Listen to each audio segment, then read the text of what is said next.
Ya, assalamualaikum warahmatullahi wabarakatuh. Bosku, ketemu lagi dengan kita Raja Masteran Channel ya.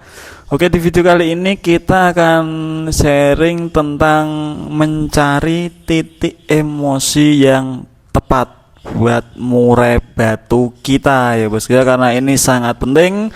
Kalau burung kita over emosi, digantang juga mainnya nakal, sering ngeruji, bahkan kadang ngelowo. Tapi kalau kurang emosi atau telat emosi juga burung banyak jeda, banyak ngetem, sering ngoklo, jarang bongkar, bongkar pun nggak panjang. Nah, sebelum kita bermumut-mumut menentukan settingannya, kita harus luruskan dulu rawatan harian yang tepat itu seperti apa. Kalau masalah emosi itu cari yang enaknya bagaimana. Kita akan bahas lengkap di video ini, jangan di skip ya bosku ya.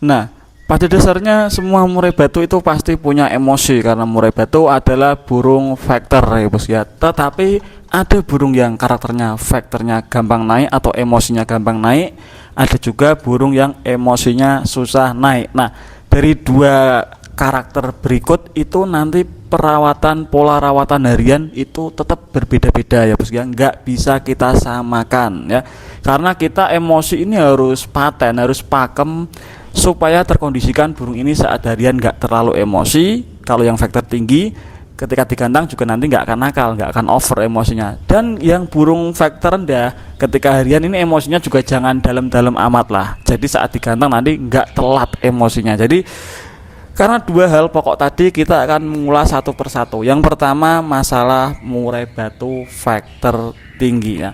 Biasanya ketika kita rawat burung murai batu faktor tinggi itu lebih simpel ya bos ya, nggak perlu rawatan yang terlalu ribet. Karena ketika kita merawat burung murai batu yang faktor tinggi ini, usahakan satu, kondisikan supaya burung saat harian ini nggak terlalu emosi. Caranya bagaimana? Kalau kita punya burung murai batu lebih dari satu atau katakanlah banyak di dalam satu rumah, itu banyak murai batu, usahakan kalau yang faktor tinggi ini disendirikan atau agak dijauhkan ya bos ya, karena burung karakter faktor tinggi dengar suara murai batu lain pasti emosinya langsung naik drastis, naik secara instan ya bos, secara cepat ya. Nah, ketika burung kita ini nanti hariannya terlalu emosinya menggebu-gebu, kita gantang pun juga pasti mainnya nakal. Nggak kita tambah ulet hongkong pun, kalau hariannya pun sudah emosinya sudah terlalu tinggi, kita bawa ke lomba pasti mainnya nakal.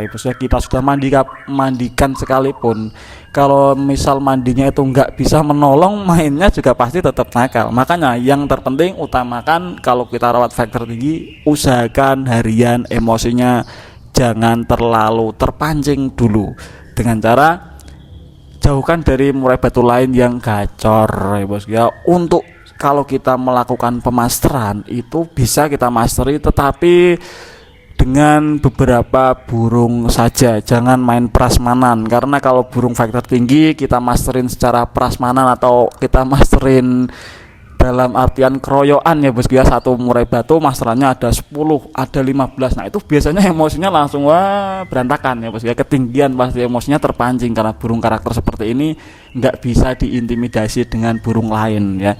Itu usahakan pertama kondisikan emosinya supaya nggak tinggi dulu. Nah, terus setelah kita kondisikan seperti itu, pola rawatan yang kita berikan sebetulnya nggak terlalu ribet ya bos ya. Burung rutin embun itu wajib, karena ketika burung di embun itu emosi dan birahinya cepat stabilnya, karena suhu lingkungan sekitar saat di embun itu kan lumayan dingin ya bos ya. Nah, terus setelah di embun boleh dijemur, tapi jangan terlalu lama karena karakter burung kita ini emosian ya bos ya. Kalau jemurnya terlalu lama seperti yang kita bahas di video sebelumnya kemarin itu, nanti burung pasti mainnya terlalu nakal, bahkan sering mangap di gantangan ya bos ya. Burung-burung fighter tinggi kalau saya pribadi paling jemur 10-15 menitan ya bos ya. Itu pun juga melihat terik matahari. Kalau terik banget paling cuman maksimal itu 10 menit ya bos ya untuk penjemurannya. Nah, Setelah jemur kita berikan EF ini juga jangan terlalu banyak. Untuk porsi EF harian rata-rata kalau di tempat kita itu paling maksimal 5 ya bos ya. Ada yang pakai jangkrik 3 pagi 3 sore, ada yang pakai jangkrik 4 pagi 4 sore, maksimal 5 pagi 5 sore. Karena kalau burung vektor tinggi terus kita kasih harian EF terlalu banyak, ya gacor mulu ya bos ya. Ya kalau emosinya masih bisa dikondisikan, kalau emosinya terlalu over juga nakal lagi nanti mainnya. Terus PR-nya juga nanti ujung-ujungnya ke tenaga si burung tersebut terlalu habis, terkuras saat di rumah karena terlalu gacor.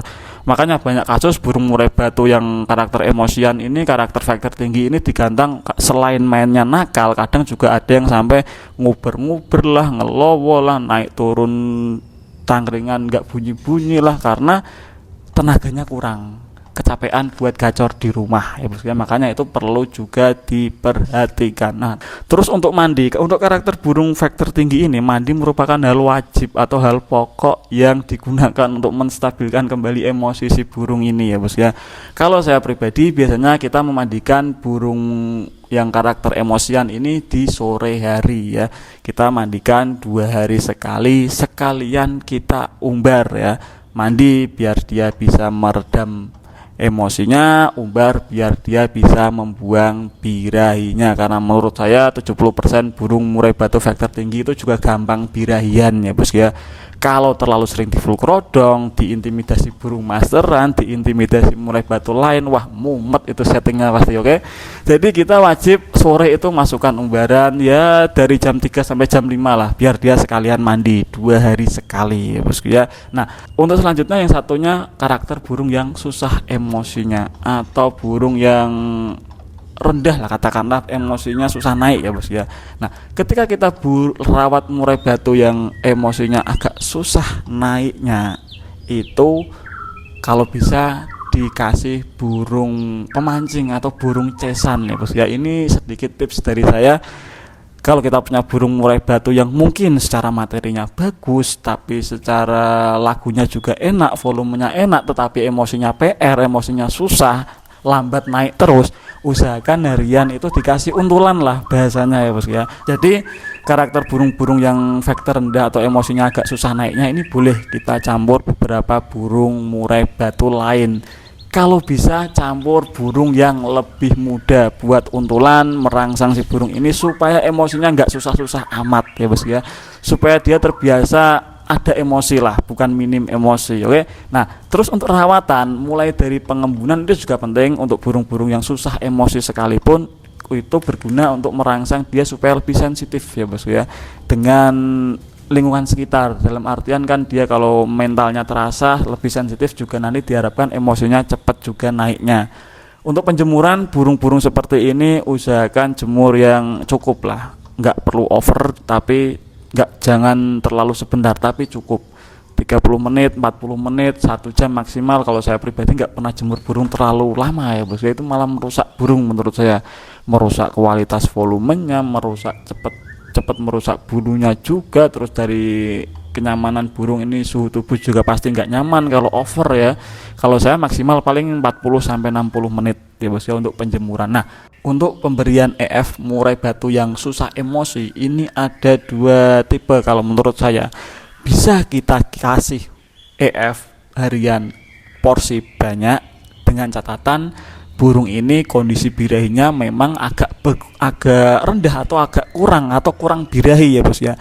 Tetapi kalau burung kita ini burungnya gampang naik birahi tapi emosinya susah, biasanya burung-burung yang jinak-jinak itu jangan terlalu tinggi juga untuk porsi EF hariannya ya kita cari aman, itu harian kita kasih pagi 7 sore 7 lah, itu sudah cukup, nggak terlalu kurang, nggak terlalu berlebihan ya bos ya. Nah, untuk burung-burung yang susah emosi ini kalau saya pribadi melakukan pemandian di pagi hari. Jadi setelah burung kita embun setengah 7-an kan sudah ada matahari itu, jadi kita langsung masukkan ke karamba, biarkan dia mandi. Setelah mandi angin-angin sebentar 10 menitan lalu baru dijemur ya.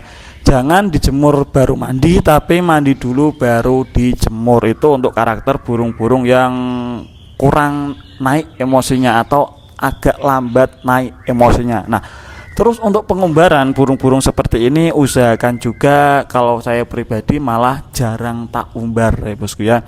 Burung yang susah emosi kalau diumbar itu terlalu sering biasanya makin susah emosinya. Jadi kita umbar itu ya sekedar untuk refreshing si burung saja, seminggu sekali. Itu pun kita lakukan setelah lomba. Misal kita lomba hari Minggu, umbaran kita lakukan di hari Senin untuk kasus burung yang kurang emosi atau susah emosi tadi ya bos ya. Tetapi kalau yang tadi, yang burung yang gampang emosi, gampang naik faktornya, itu kita umbarnya di sore hari, bisa 2 hari sekali, sekalian mandi di umbaran. Itu perbedaannya di situ. Karena apa? Kita bahas panjang lebar masalah settingan, masalah stud EF di lapangan, masalah pemberian EF H-3, H-2, H-1, mandinya seperti apa, terus pakai WF Proto atau pakai EF ulet itu berapa porsinya kalau mau lomba, itu nggak perlu bahas itu dulu ya bos ya. Kita kondisikan supaya burung kita ini yang faktor rendah juga nanti emosinya nggak rendah-rendah banget saat harian, yang faktor tinggi juga nggak terlalu over banget saat harian. Jadi ketika burung hariannya sudah oke, sudah nggak kurang maupun nggak ketinggian emosinya, itu lebih gampang dikondisikan ya. Karena nggak semua burung bisa dikejar kondisinya dalam 3 hari ya bos ya. Ada burung yang dikejar hanya dalam 3 hari itu oke, nemu bagus, ketemu kondisi terbaiknya saat mau lomba. Ada yang nggak nemu, dan kebanyakan memang nggak nemu, dikejar perawatan intensif 3 hari atau settingan 3 hari itu kebanyakan nggak nemu, khususnya untuk burung-burung yang kurang emosi atau telat emosinya ya bos. Jadi perawatan harian itu harus tepat dulu lah, baru kita utak-atik nanti emosi saat mau lomba pakai settingan yang seperti apa. Untuk pembahasan settingan lombanya kita akan bahas di part selanjutnya ya bos ya, video selanjutnya. Jadi tunggu saja supaya video ini nggak kepanjangan ya bos ya. Untuk selanjutnya kita mungkin akan bahas video lanjutan dari video ini tentang settingan lombanya ketika kita ngamati titik emosi burung kita di lapangan itu seperti apa, ngamati emosi burung kita di H-1 sore seperti apa. Itu yang paling penting ya bos ya, karena nggak semua burung bisa dikondisikan dalam 3 hari, nggak semua burung bisa dikejar pengondisian terbaiknya dalam H-3, H-2, H-1, itu nggak semua burung bisa ya bos ya. Yang faktor tinggi mungkin oke lah, masih dapat 3 hari dikondisikan buat lomba oke, tapi yang faktor agak kurang itu biasanya agak susah ya bos ya, kalau kita cuman ngandelin 3 hari dari H-3, H-2, H-1 itu ya. Makanya kita lebih fokuskan rawatan harian dulu yang tepat. Terima kasih teman-teman yang sudah nyimak video ini sampai akhir. Jangan lupa like, komen, dan subscribe Seraja Masteran Channel. Seraja Masteran Channel undur diri. Wassalamualaikum warahmatullahi wabarakatuh bosku.